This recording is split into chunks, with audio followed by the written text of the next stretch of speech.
Now, to formally welcome us to the lecture, it is my pleasure to now invite our host, Dr. Anane Ajay, Executive Director of the Busia Institute for Rural and Democratic Development. But before that, may I formally introduce him. Dr. Anane Ajay is a Ghanaian writer, scholar, historian, and public policy researcher whose work spans democratic development, political and institutional history, biography, leadership, cultural heritage, rural transformation, and international relations. He is Executive Director of the Busia Institute for Rural and Democratic Development and Chief Executive Officer of Right Excellence Ghana Limited. Through his research, publications, and institutional leadership, he advances informed public dialogue, historical documentation, civic education, and international scholarly collaboration. Ladies and gentlemen, please join me in welcoming Dr. Anane Ajay to deliver the welcome address. Thank you so much, Efe. To start with, Your Excellency, I have a message from our chairman, the board chairman, Honorable Kojo Ponkroma. He should have been here today to be the chair for this event. But something happened yesterday, and so he's not able to make it. And he has asked Lawyer Bernard to represent him. And I think we have a very able representative to sit in the chair for him. Thank you. Your Excellency, President John Agyekum Kufuor, former President of the Republic of Ghana and former Chair of the African Union.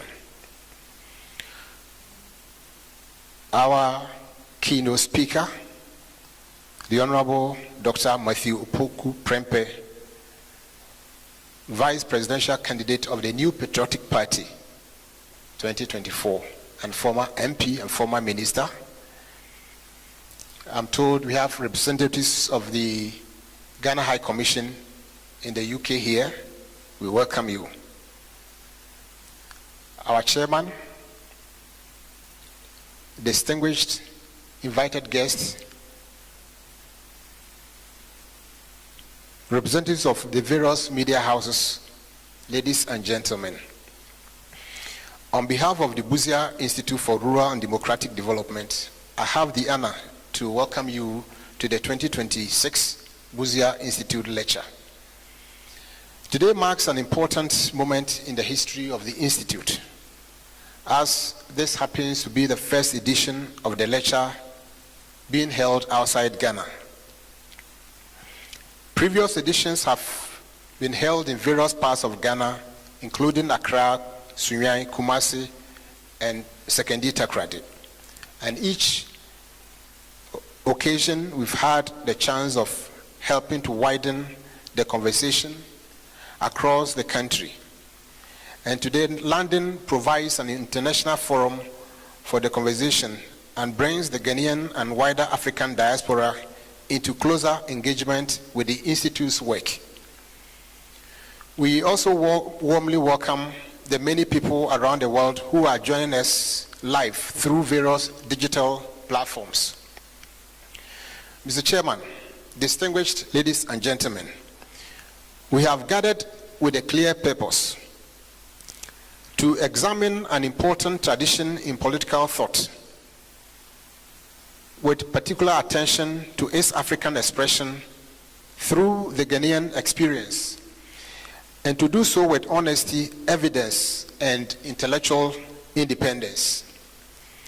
Our theme, Center-Right Political Thought in Africa, the Ghanaian experience, is familiar in political discourse, yet its historical development, philosophical foundations, and practical consequences have not always received the careful attention they deserve. Political traditions cannot be understood solely through party labels or the reputations of individual leaders. They must indeed be judged by the ideas they defend, the institutions they build, the manner in which they exercise public authority, and their effect on the lives of citizens. In the Ghanaian context, center-right thought has often been associated with constitutional government, personal liberty, private initiative, social responsibility, decentralized authority, and restraints upon the exercise of state power. This lecture provides an opportunity to examine those principles in their historic setting and consider their continuing relevance to governance and democratic development in Africa. And that principle speaks to the work of the Busia Institute. BIRD is a research, public policy, civic education, and leadership institution.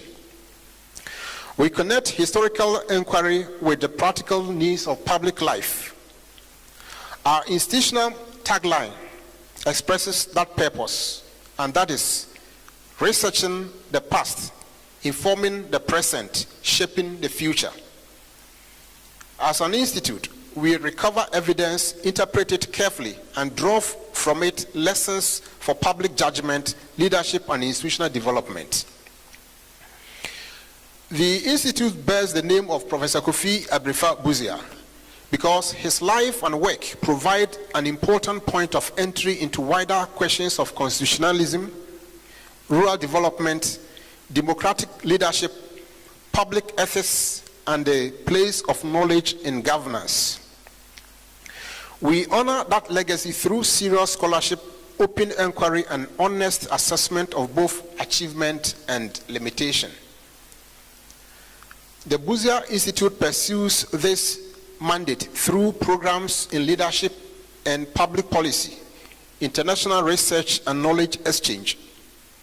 As we will see shortly, we have a program called Democratic Heritage Initiative, in which we try to bring the youth of Ghana together to see historical sites and institutions that are connected to our history, and by so doing, in building them a strong sense of nationalism and commitment to national development. BIRD is committed to building an institution grounded in evidence, informed by history, and open to the rigorous examination of political ideas.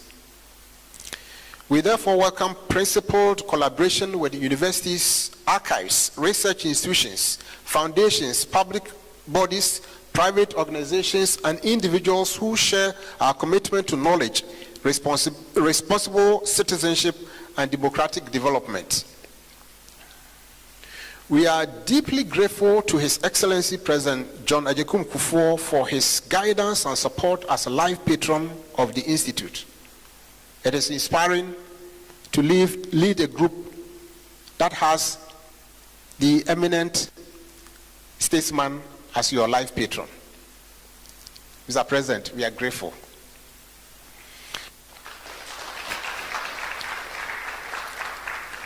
We also thank our board chairman, Honorable Kojo Oponkroma, for his leadership, and Honorable Dr. Matthew Opoku Prempe for accepting our invitation to deliver this year's keynote address. I also acknowledge the members of the board, our teams in Ghana and the United Kingdom, our partners and supporters, and the management of the London Hilton on Park Lane for the media, and everyone who has helped in diverse ways in making this event successful. Mr. President, on this occasion, I want to single out two people who have been very instrumental in this. Mr. Utuo Echampong, who happens to be the YEF Secretary and the newly elected Secretary of the party MPP here in the UK, Mr. Kojo Redu Amwako. Your Excellency, Mr. Chairman, distinguished ladies and gentlemen, I should at this juncture mention that the Busia Institute is committed to helping in diverse ways to help Ghana and Africa rediscover the seeds of democracy sown by people like Dr. Busia years ago. And in keeping with our tradition, we want to say that whoever has helped in any way in ensuring the success of this event today will be honored with a special certificate. Ladies and gentlemen, let us listen for principles beneath the language, measure every claim against the evidence, and consider what Ghana's experience may contribute to the continuing development of African democratic thought. At the end of the day, if this lecture deepens knowledge, sharpens public judgment, and makes political disagreement more honest and constructive, it will have served its purpose. And on that note, I welcome you all once again. Thank you for coming. Thank you, Executive Director. I think we can do much, much better.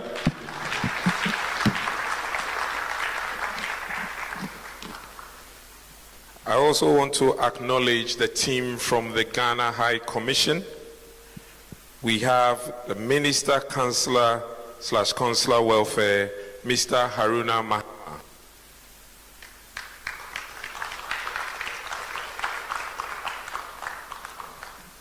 And also Mrs. Gertrude Jantua, if you are here, Mrs. Gertrude Jantua.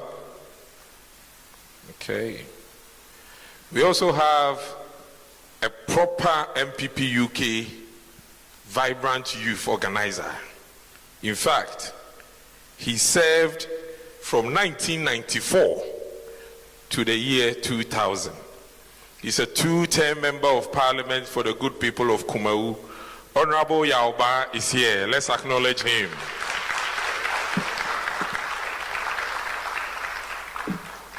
We will swiftly move on to take the chairman's remark. And today, my very own boss, Lawyer Bernard Owusu, is going to be our chairman. He is a senior partner and principal of BWF Solicitors. Bernard qualified initially as barrister at law in 1992 and continues to be a member of good standing of the Ghana Bar Association.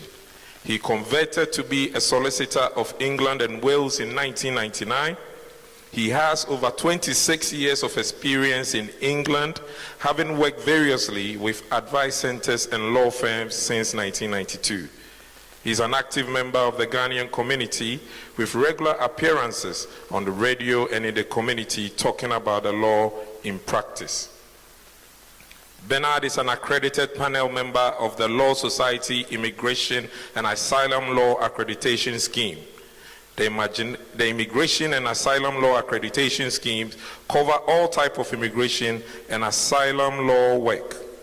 Members will have shown to the satisfaction of the Law Society that they have and will maintain a high level of knowledge, skills, experience, and practice in the area of immigration and asylum law. Be that in private practice or working for organization regulated by the Office for the Legal Services Commissioner, FEDAD. Bernard has assisted individuals and companies navigate their way successfully through the complex process of applying for work permits, family-dependent visas, naturalization, citizenship, and indefinite leave to remain. Bernard is also an accredited panel member of the Law Society Family Law Panel, the Family Law Accreditation Schemes, which covers all types of law with family work. Ladies and gentlemen, with a big round of applause, let's welcome our chairman for the occasion, Lawyer Bernard Owusu.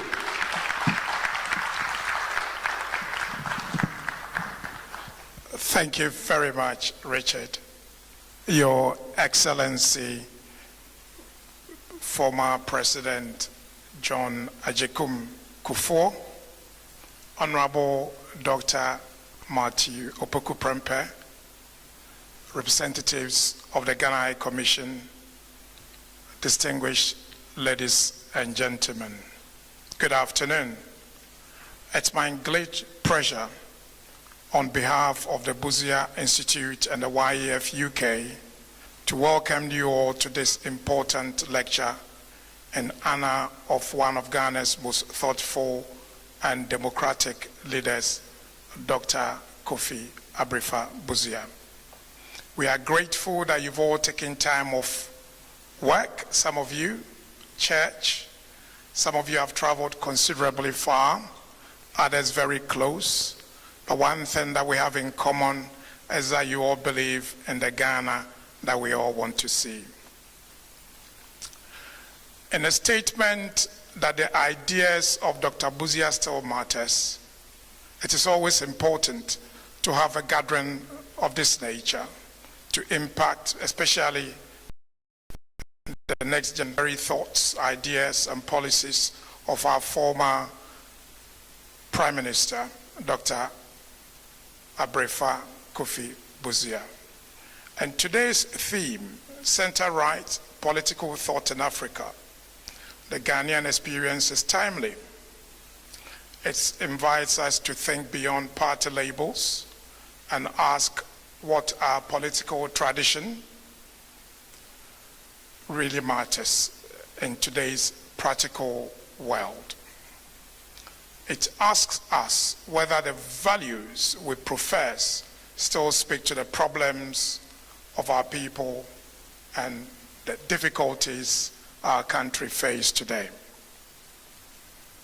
It asks whether freedom, enterprise, democracy, ethical leadership, rural development can still be organized into a serious program for national renewal.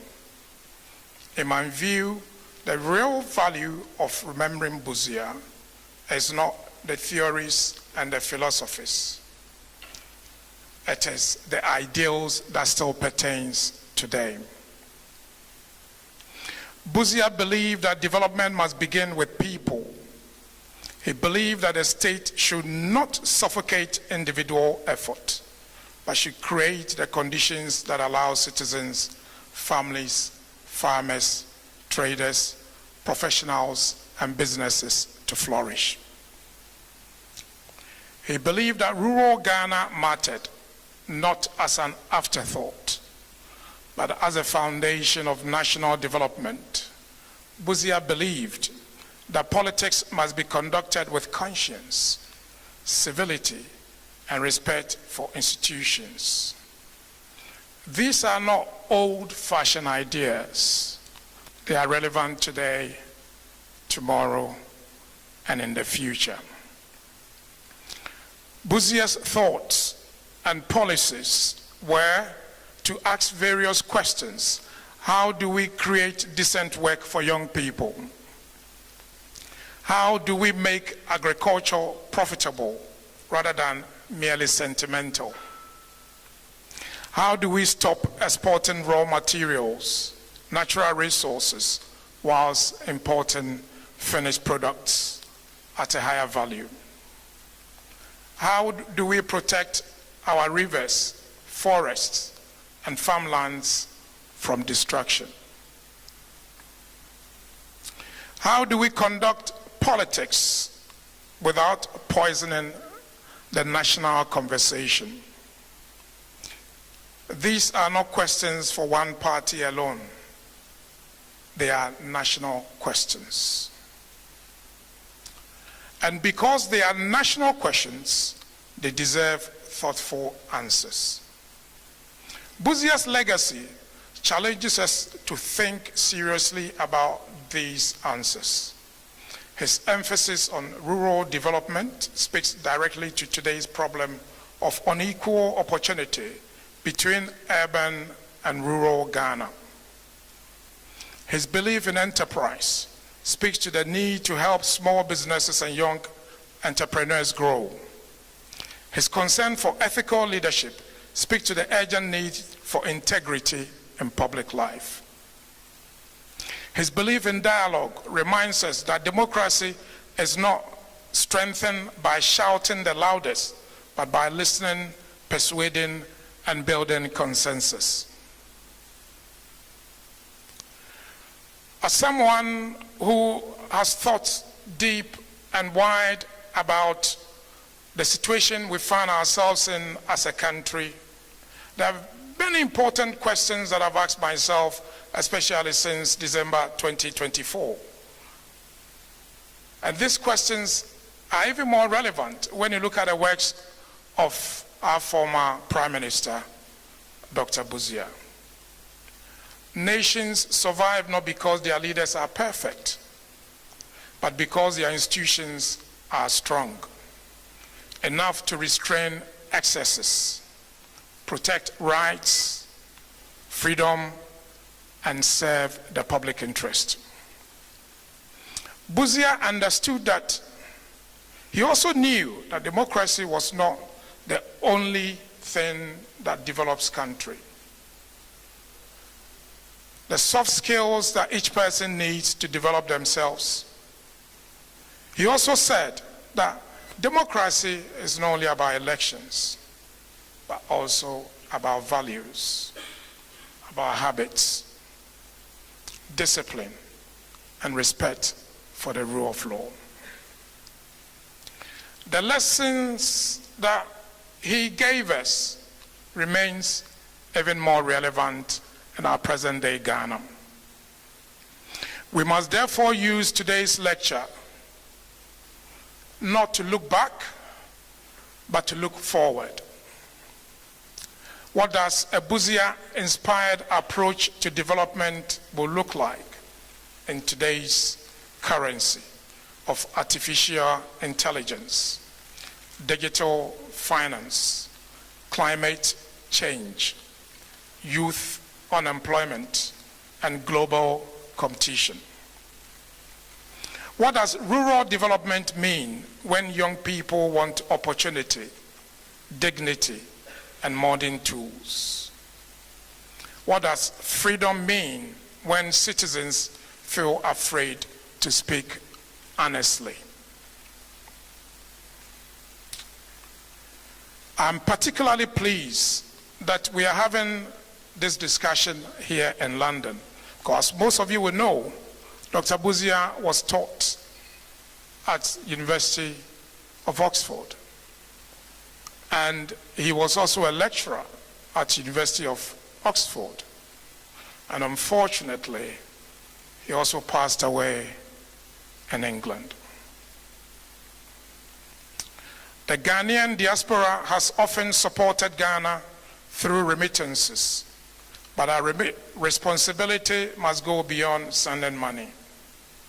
Today, we've got the opportunity to contribute towards this conversation and dialogue, but I will urge each and every one of us here that we must contribute ideas, expertise, we must provide networks, we must contribute investment, technology, and honest reflection. We must remain connected to Ghana, not only emotionally, but intellectually and practically. This is why this event is very significant. They remind us that political traditions are not preserved by nostalgia. They are preserved by renewal.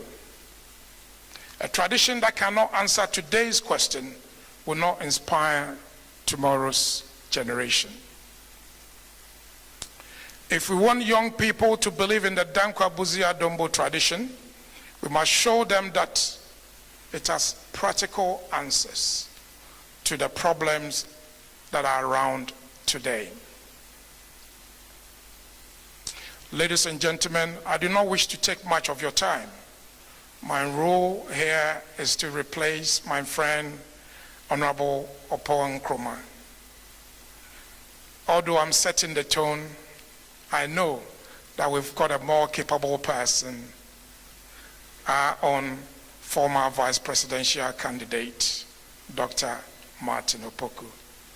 Let me therefore, on this note, on behalf of the chairman, also welcome you once again to this Busia Institute lecture. May today's proceedings be conducted in the spirit that Busia himself would have valued: seriousness of thought, respect for different views, commitment to Ghana, and a shared desire to leave our country better than we found it. May I, on this note, congratulate Dr. Anane and the Institute for organizing this important event. I also thank our distinguished Excellency, former President. May I also thank the wife of our former Vice Presidential candidate. And may today's lecture not only remind us of Busia's legacy, but challenge us to apply his principles to the Ghana of today and tomorrow. On this note, it will be remiss of me not to acknowledge all those people who have trooped from church. We are very grateful for your presence, and we hope that we'll leave here enriched with new, vibrant ideas for the today and the tomorrow Ghana that we so desire. Thank you very much.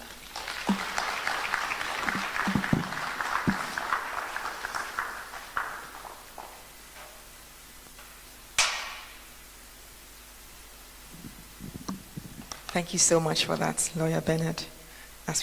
We are going to welcome the Life Patrons Address, the Evolution, Democratic Practice, and Future of Ghana's Center-Right Tradition. It is a distinct honor to invite a statesman whose public life and democratic experience speak directly to the questions at the heart of today's theme. His Excellency John Agyekum Kufuor served 2 terms as President of the Republic of Ghana from January 2001 to January 2009. His administration consolidated constitutional democracy, sustained strong economic growth, and introduced major social interventions, including the National Health Insurance Scheme, which we are all very much enjoying to date, the Ghana School Feeding Program, and expanded access to basic education. Ghana also made significant progress in reducing poverty and hunger, achievements for which he has jointly awarded the 2011 World Food Prize. President Kufuor also provided influential regional and continental leadership as chairperson of ECOWAS and the African Union, contributing to peace-building efforts in Liberia, Sierra Leone, Cote d'Ivoire, and Kenya. At the end of his second term, he peacefully transferred power to an opposition government. As life patron of the Busia Institute, he brings extensive experience in democratic governance, statesmanship, regional diplomacy, and national development. Ladies and gentlemen, please join me in welcoming His Excellency John Agyekum Kufuor to deliver the Life Patrons Address.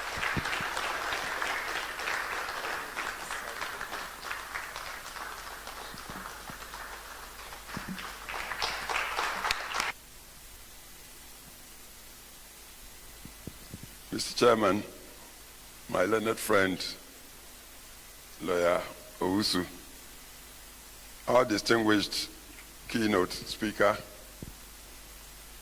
Honorable Dr. Matthew Opoku Prempeh, my grand nephew,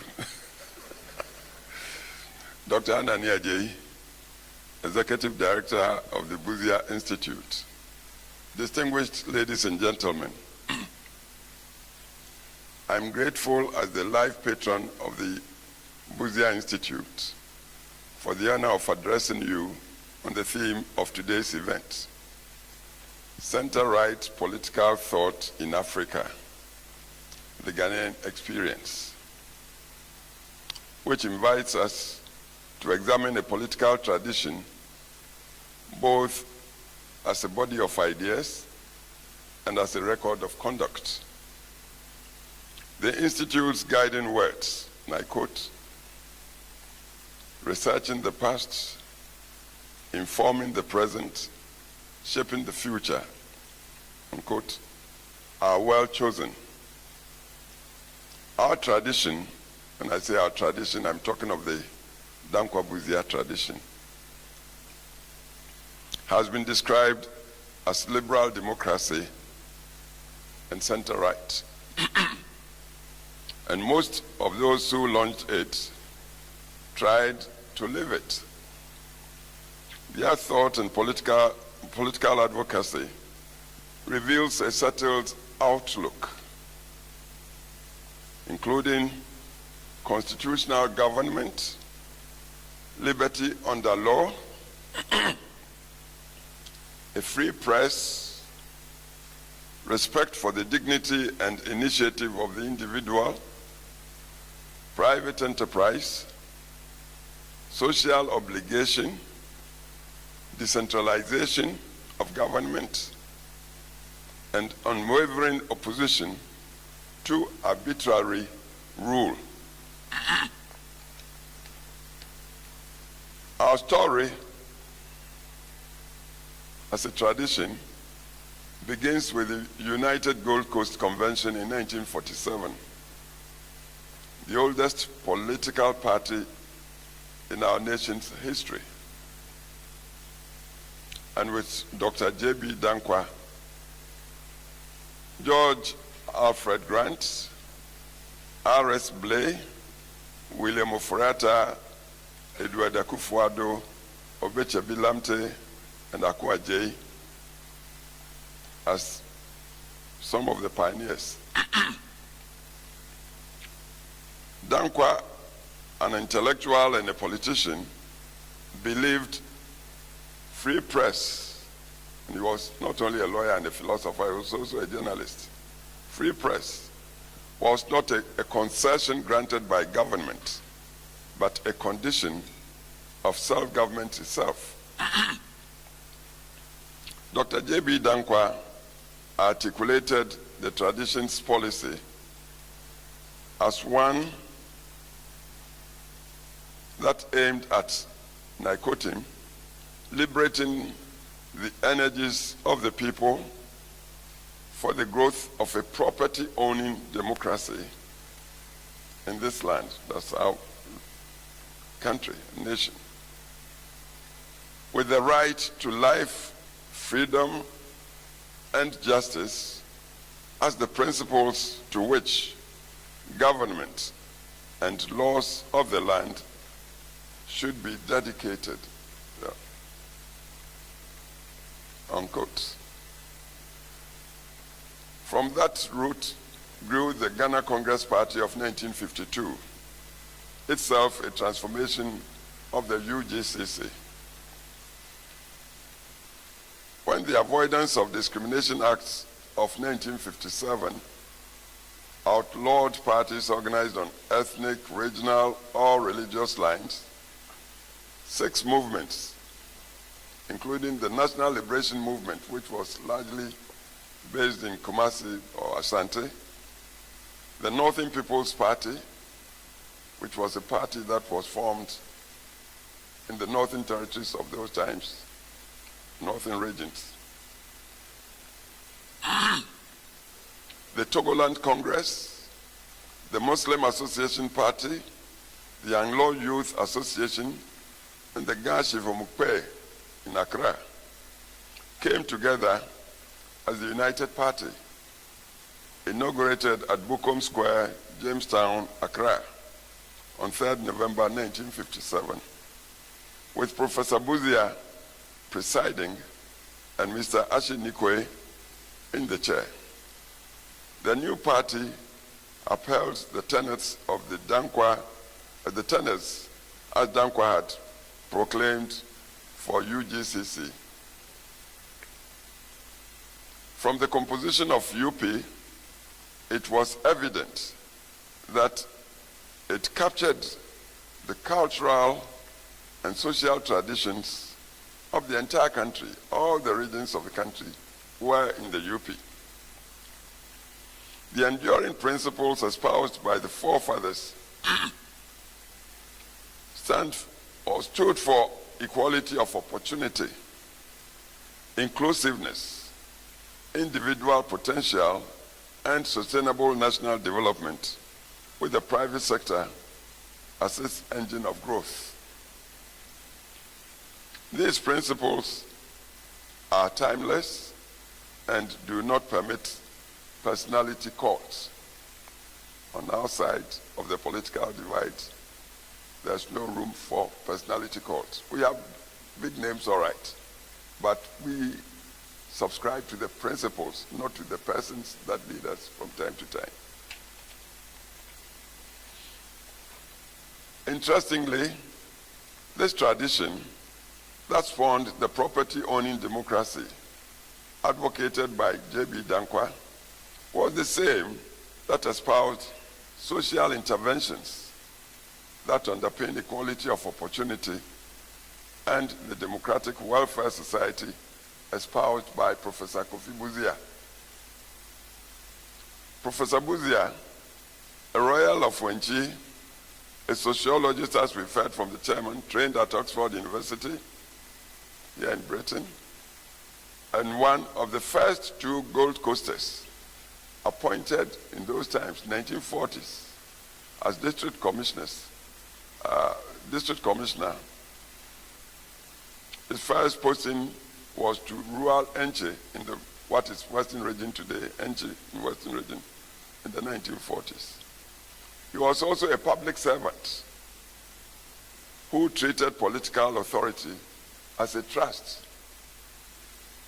You take a political position, you must know you are a trustee for the people you purport to lead.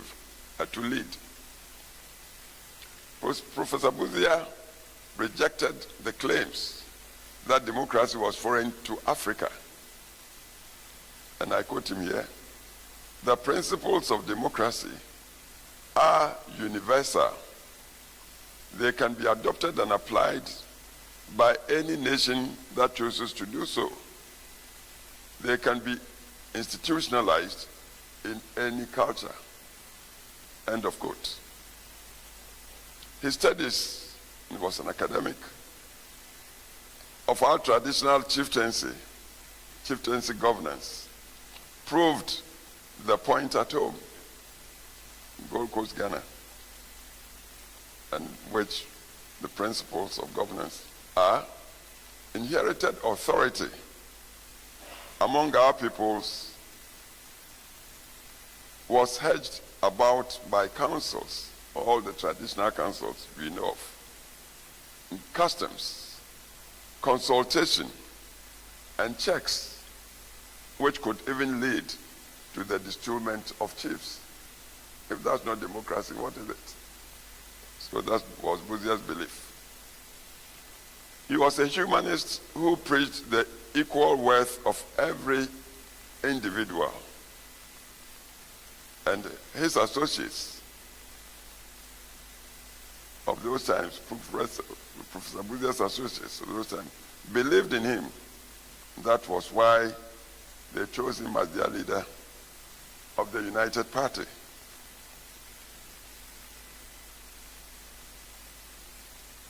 And as I've said earlier, the membership of the United Party included people from all over Ghana, from the north, from what is Volta region today, from Accra or the Ga area, and from the Akan area alike. Unfortunately, soon after independence, and incidentally, he seconded the motion for independence, I think in 1956. Late President Nkrumah moved the motion, and it was Professor Busia who seconded it, proving he was a nationalist. Busia was a nationalist. Unfortunately, soon after independence, he was driven into exile, where he remained till after 1966. When the ban on party politics was lifted in 1968 or 68, 69, he led in forming the Progress Party.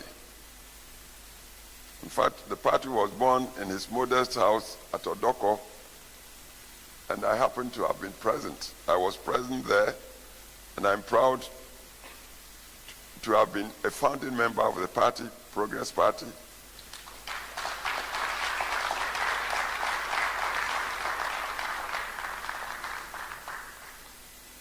Which won the ensuing general election in August 1969.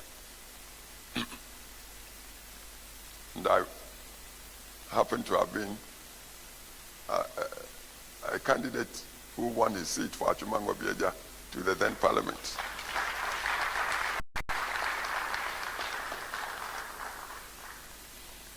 And of course, with the victory, Professor Busia became the Prime Minister of Ghana, the Second Republic, in 1969.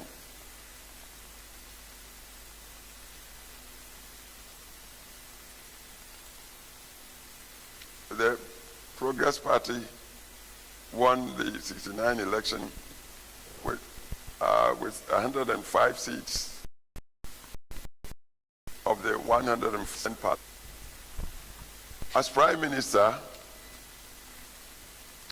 Professor Busia created the Ministry for Rural Development and appointed lawyer A.A. Monufie as minister, and coupled it with the appointment of Dr. Kwame Safuadu as Minister for Agriculture. We had the chairman for the occasion today about what Busia wanted to use the ministry, the two ministries for. In fact, he said the wealth of our nation, Gold Coast, Ghana, was created from the rural parts mainly. In terms of food, in terms of other natural resources, they all came from the rural parts. Unfortunately, as at the time he became Prime Minister, the rural parts of the country had been so poorly served that they were not included in the development that had been taking place since. So he decided to create the rural ministry. He really created it, and then appointed a scientist, medical doctor as Minister of Agric to modernize and mechanize agriculture for efficiency and to move agric from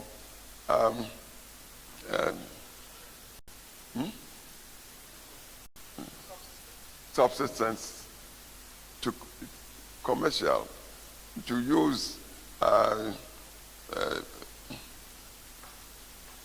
sorry, forgive me, I'm an old man, so I tend to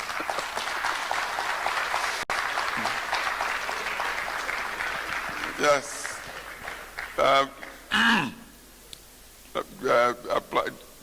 Use Dr. Kwame Safuadu to use his scientific approach to managing agriculture. So we move from subsistence to efficiency and even to value addition to the value chain, to establish the value chain with agriculture. These were the motivations. And his idea was to couple rural development with agriculture to become the spearhead for the transformation of the country that he knew so well and that he envisioned. That's the justification. These days we hear of people talk of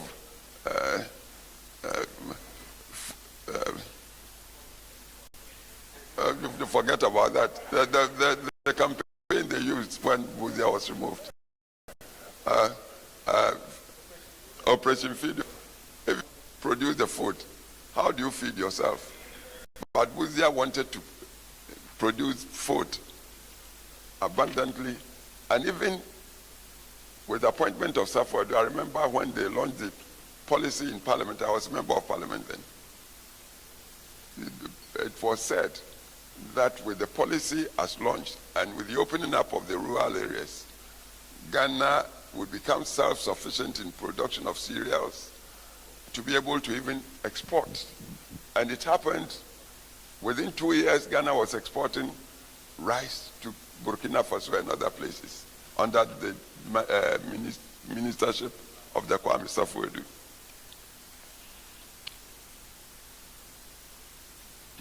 In fact, yes, self-sufficiency.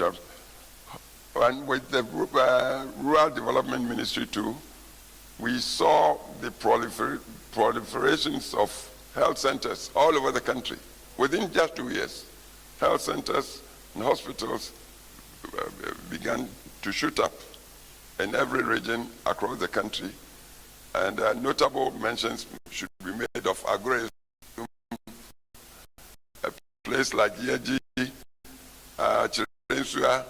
If you go to North, place nearby, you go, you see of the health centers they are developed all over the country, all within you did all those things. And with Makum, thank you because I was for that area then. Thank you. We built the health center there. Now I believe it's become a hospital. And doctors were posted to rural districts for the first time. The National Service Corps to the youth of Ghana sent young people out all over the country to help build roads, feeder roads, markets, and water systems. The Agricultural Development Bank was used to lend to smallholders because till that time, farmers did not have access to credit. The banks wouldn't look at farmers to give credit to, loans to.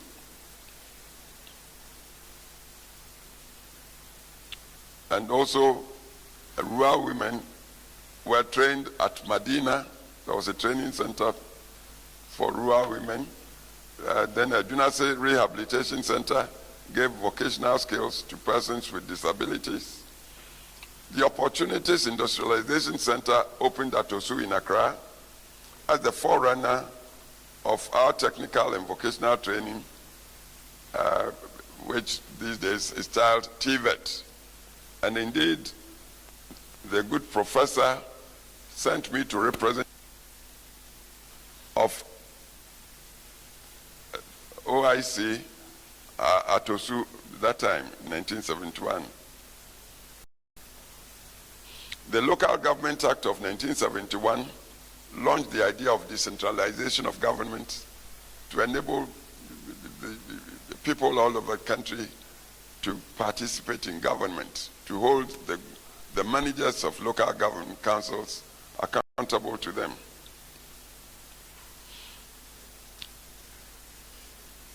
It is also worth reminding people, following the recent unfortunate flooding of our capital, Accra, that Professor Busia foresaw the danger and launched a major central sewage system project in Accra in 1970. In fact, he engaged an Israeli company to begin the work.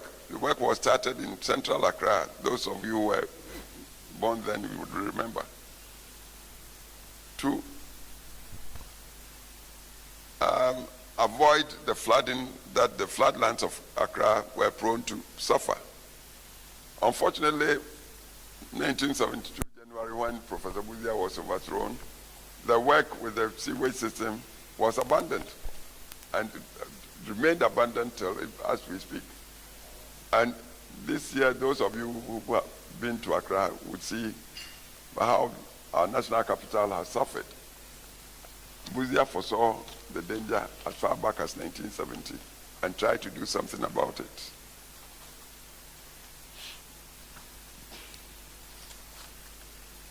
He was equally willing to pay the price of unpopular but necessary policies. Through the Ghana Business Promotion Act, he moved to place the commanding parts of the economy in the hands of Ghanaians themselves, Ghanaian citizens.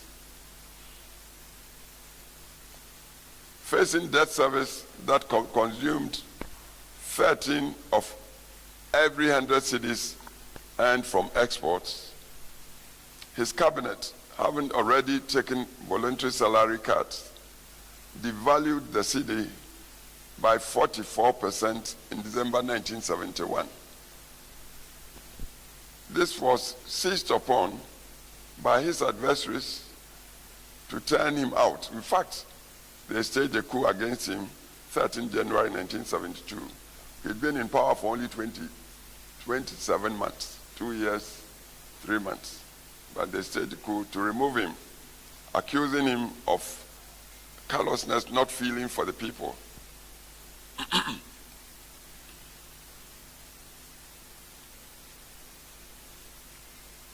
And this coup took place when he was abroad receiving treatment for his failing sight.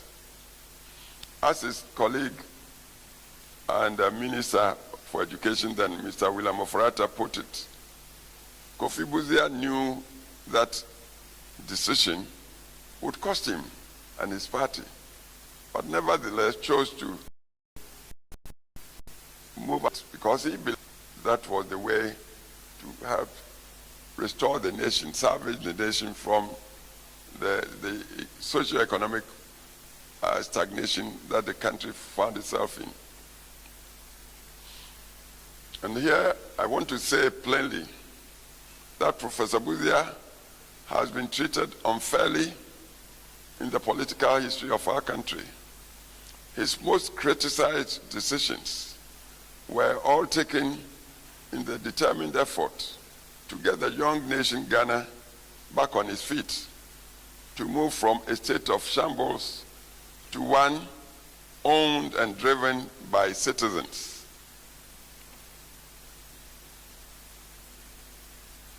He was a selfless leader who sacrificed a great deal and asked little in return. His party tradition was then kept out of power for close to 30 years. He was removed from power 13 January 1972, and our party, our tradition, was not given any chance to come to power till the year 2000, when the people of Ghana voted to return a successor party of the same tradition, the NPP, to power, 2001. As destiny would have it, it fell on me as Busia's protege to lead the party into the new government, 2001.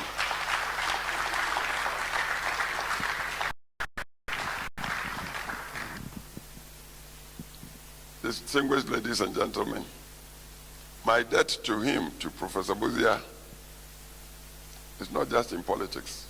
I take it as very personal. He was my chief mentor. Indeed, in 1960, as a young man,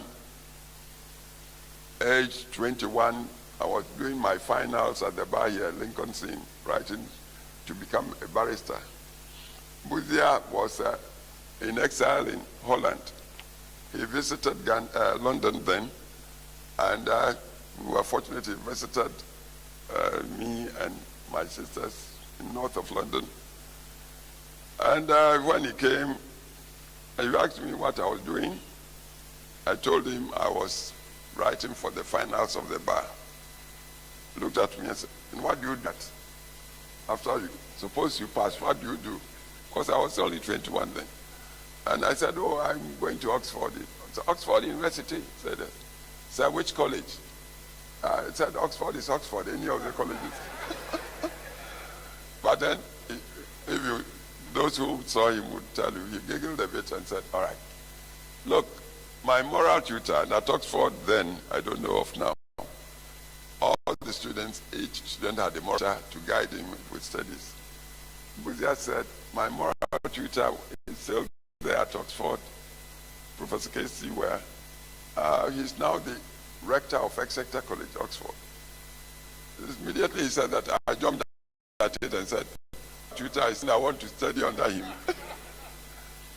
And with just that, this good man became my referee to go to Oxford. So 61, fortunately I passed the bar test. I passed the bar exams and Oxford admitted me to Exeter College, where I continued with my studies. So, as I say, I'm indebted to him. He's my chief mentor, and I'm truly a protege of his.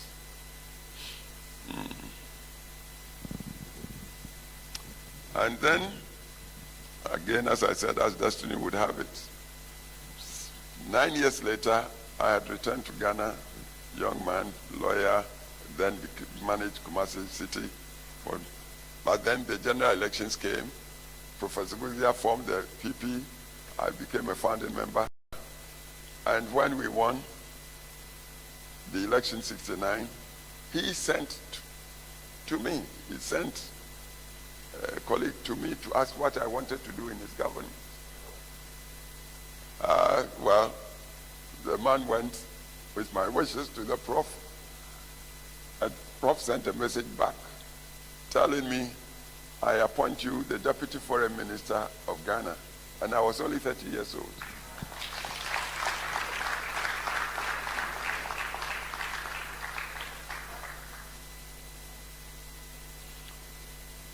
But within the 2 years, 3 months we were in power, the good professor, who was also an exceptional teacher, in a way guided me,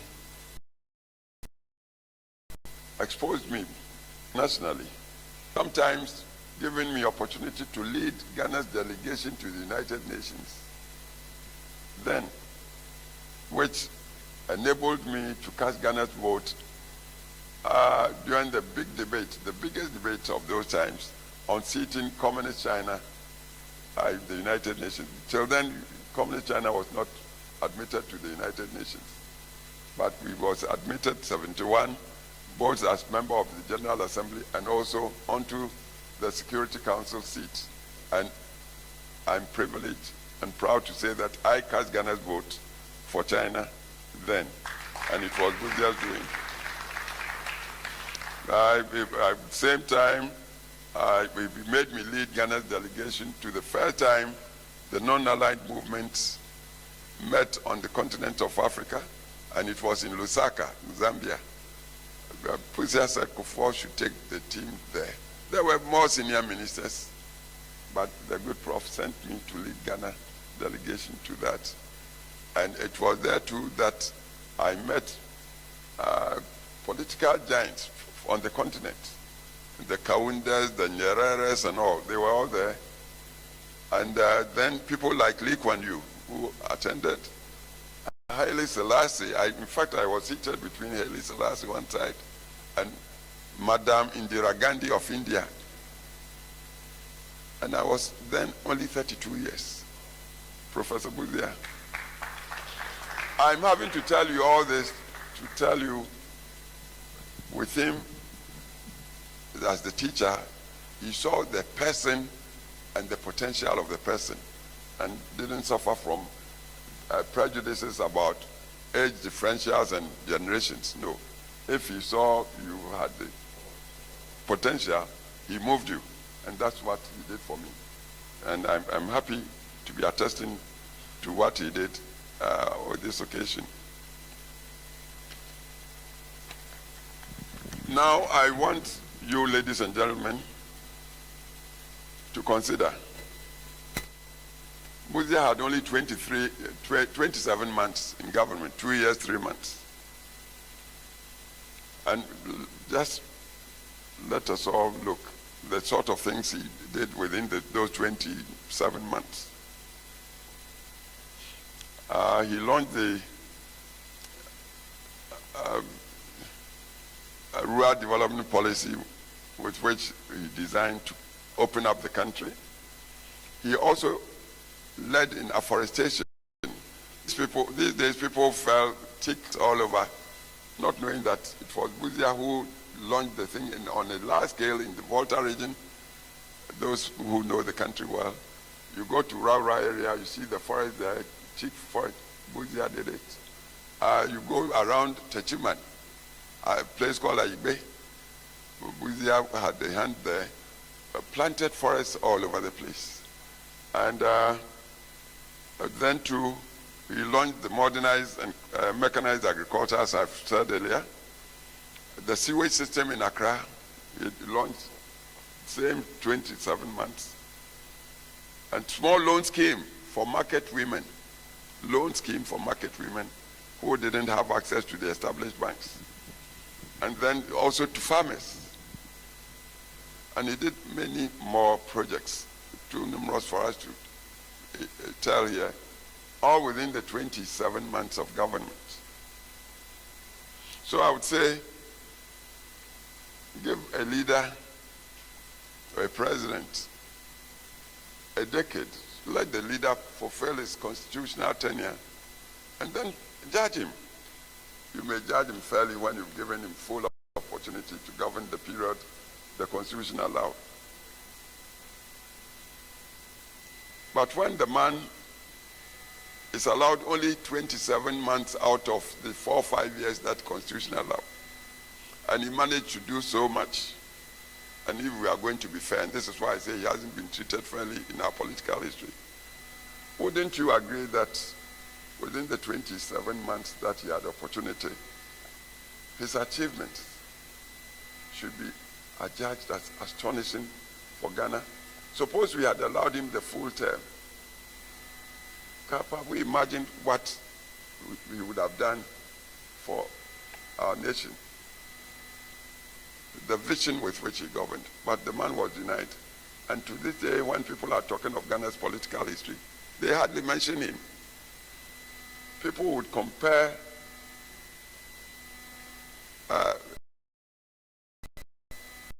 guy who usurped against, compare him with Busia, and make it seem Busia didn't do anything. It pains so much. So I'm having to say that our people haven't treated the old professor too well. We haven't given him.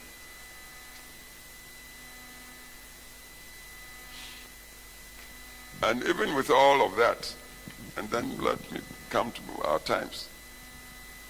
And then the long wait. We were pushed into the wilderness for the ensuing 30 years or so, from 72 January to 2001, when I assumed office as president in Ghana, 2001. The tradition, our tradition, as I've tried to tell you, from Dankwa through Busia till us, we regained power after 30 long years, and I would admit that we sought to apply the legacy Busia left, the legacy of 27 months of government, influenced the government I led. And within the 2 terms that the Constitution allowed that I led, I want to tell you of what Busia's legacy came to mean for Ghana. Our government repealed the criminal libel laws. As I said earlier, Dr. Dankwa said, press freedom was not given by government, shouldn't be given by press freedom as part of the good governance that should be, and it's constitutional. And my government repealed the criminal libel law that zipped the media. And we also governed the 2 terms without tramping on the freedoms of the people, as had been the case long before us. Ghana took the HIPIC initiative within the first few months of 2001 to salvage the economy that was in shambles. The economy was overladen with debt. And like Busia tried to do the devaluation to salvage Ghana's economy, we took the step of HIPIC, which wasn't popular, but we took it believing that it was the way to go. And thankfully, within the completion point of HIPIC by 2004, Ghana came to be forgiven a debt overhang of about 8 billion, not million, 8 billion United States dollars. The debts were cancelled to free Ghana. of this indebtedness. And that was what Busia tried to do 72 with its devaluation that cost us the government and overthrow of government. Again, the National Health Insurance, as we all know, Act was passed to enable the Moborowa people, as Ghanaians say, to have access to healthcare. Before us, healthcare was given to only those who could afford. And people cynically dubbed the health system as cash and carry, meaning if you didn't have money and you fell ill, then the cemetery would be your way. You have to go to cemetery. And then my government launched free compulsory universal basic education for all children. And we launched it from kindergarten, age 4, through junior high school. And it's the precursor of what, I'm happy Dr. Prempa is here, the guy who led in the launch of free SHS, free senior high school for all the children of Ghana through the second cycle education. Busia tried it. It came to my time to do the basic, the compulsory, free compulsory, universal basic education for all children of Ghana from age 4 to age 14 or 15. And to be continued by Dr. Prempe here, who now free everybody in Ghana. And then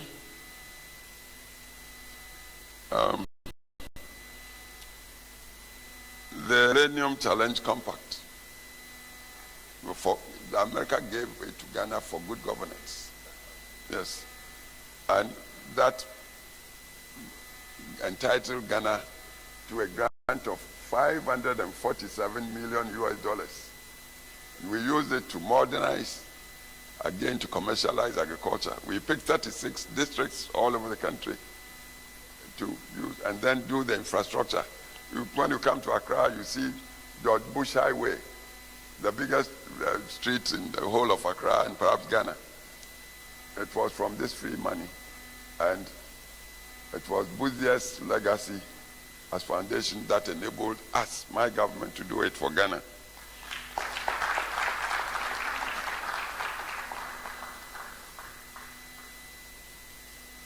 Then, in January 2009, we had discovered oil commercially. First time, Ghana had been searching for oil since 1896 without success. We got it in our time, and everything was working so well, even in the teeth of the financial crunch around the world that broke economies all over, including even the United States. Little Ghana's economy was still prospering.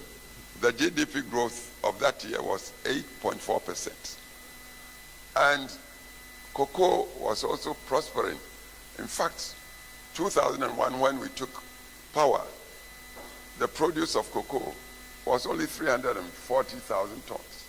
Why? Because the farmers had felt so cheated.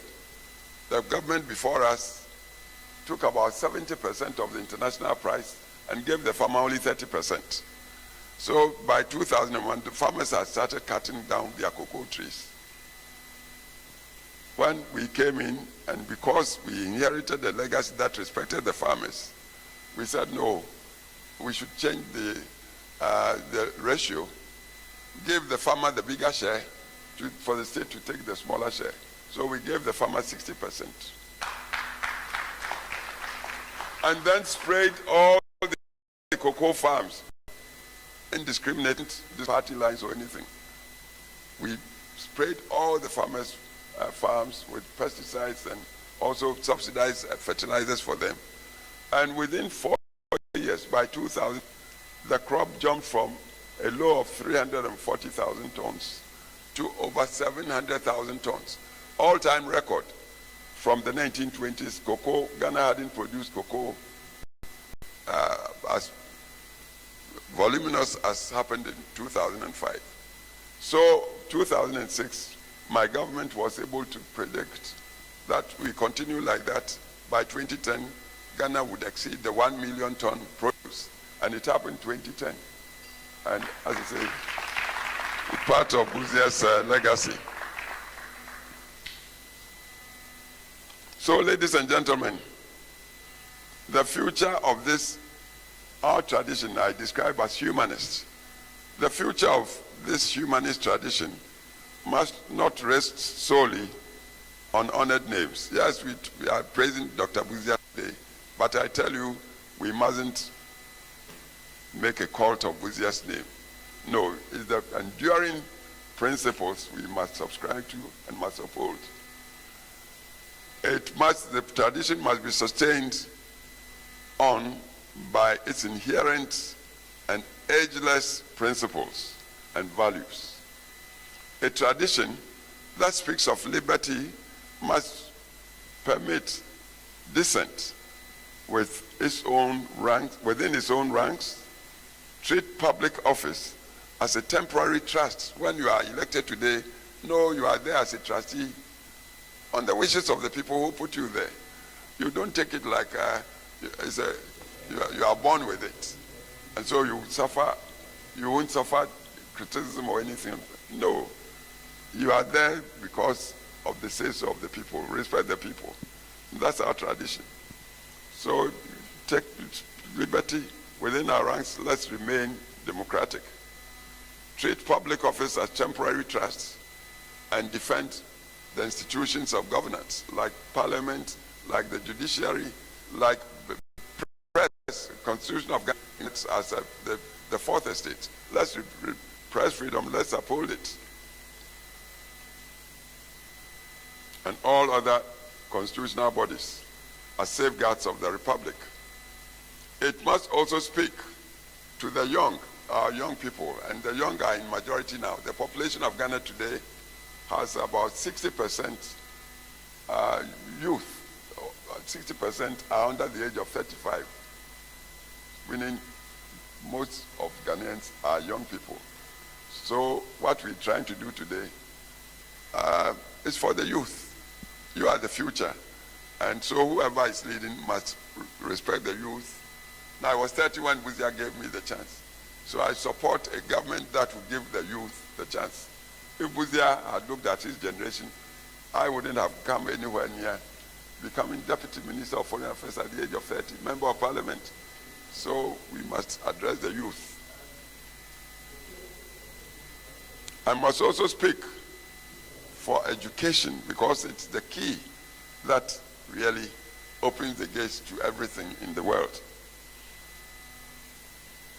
And it's through education too that we can help develop the character and the principle of equality of opportunity for all.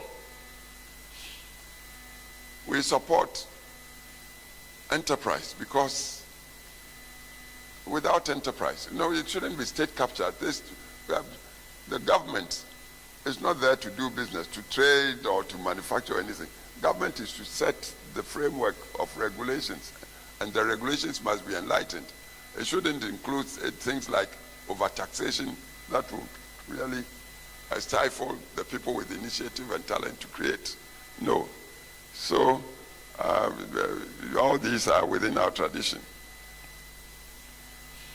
And then our tradition should mentor the youth. I've talked of the youth. Those of us mature enough have seen a bit of life.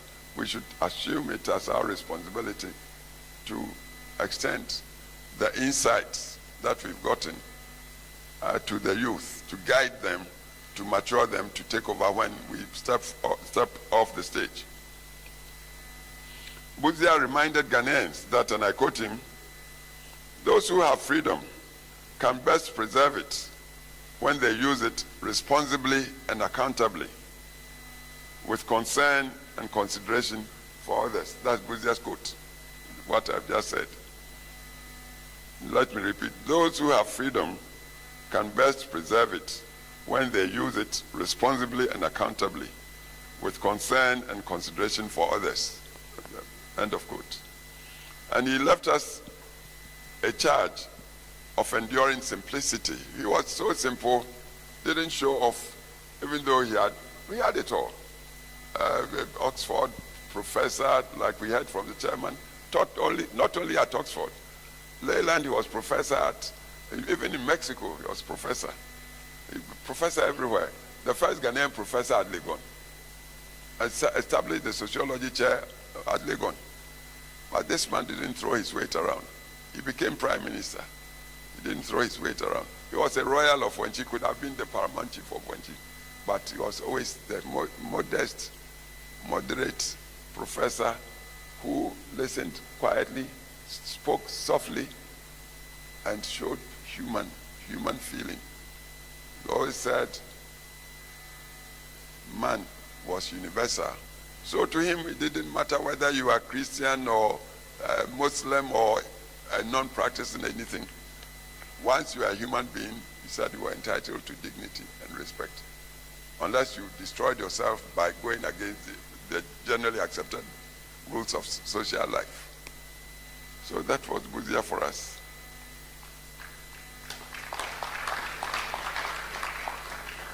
And he also, I quote him again, he said, let us, all of us, resolve to dedicate our talents and our lives to the service of others.